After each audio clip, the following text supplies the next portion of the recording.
मिथिला नगरिया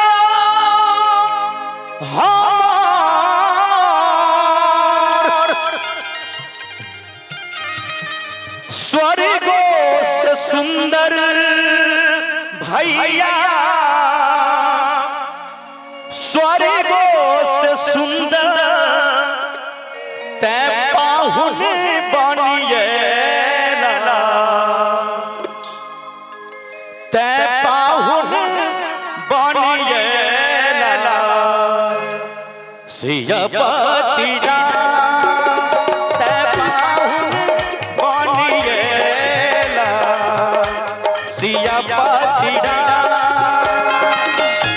मिथिला नगरिया स्वर्गो से सुंदर भैया, स्वर्गो से सुंदर ते पाहुन बनिएला सियापति ते पाहुन बनिएला सियापति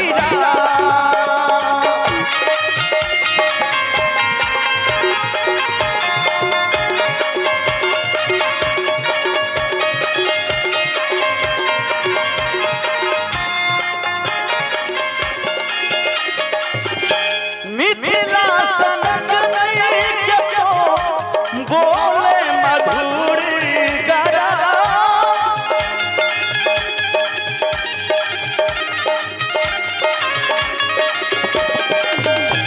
गीत गोसाई के बाजै घर घर से गामे दुर्गा पूजा, से गामे दुर्गा पूजा बढ़मस था, से गामे दुर्गा पूजा बढ़मस था।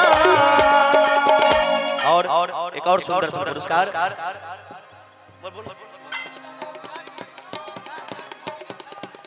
मौलवी छपकी भच्छू जेना बौद्धा जट, इनके तरफ से शानदार पुरस्कार, बहुत बहुत धन्यवाद।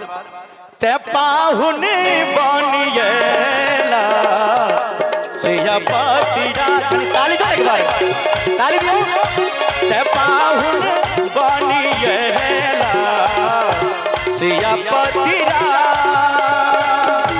मिथिला नगरिया स्वर्गो से सुंदर भैया, स्वर्गो से सुंदर ते पाहुन बनिएला सियापति ते पाहुन बनिएला सियापति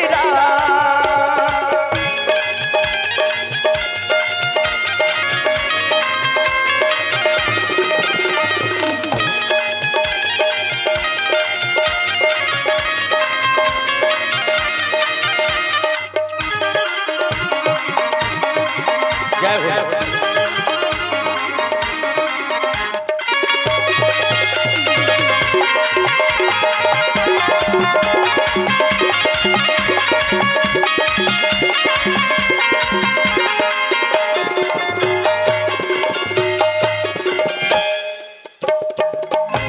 माछे मखाना पाना आदि पाना पूरा हरा,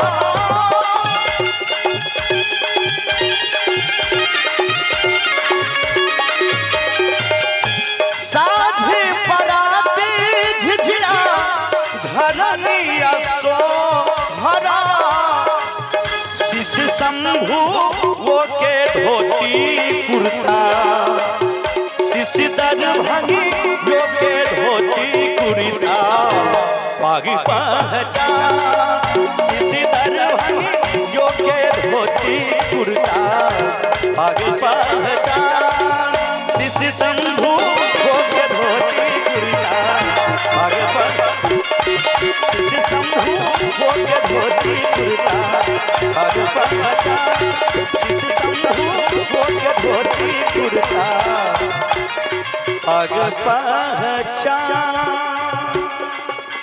बोले मिथिला धाम की, लोरिक धाम की जय। अब आओ।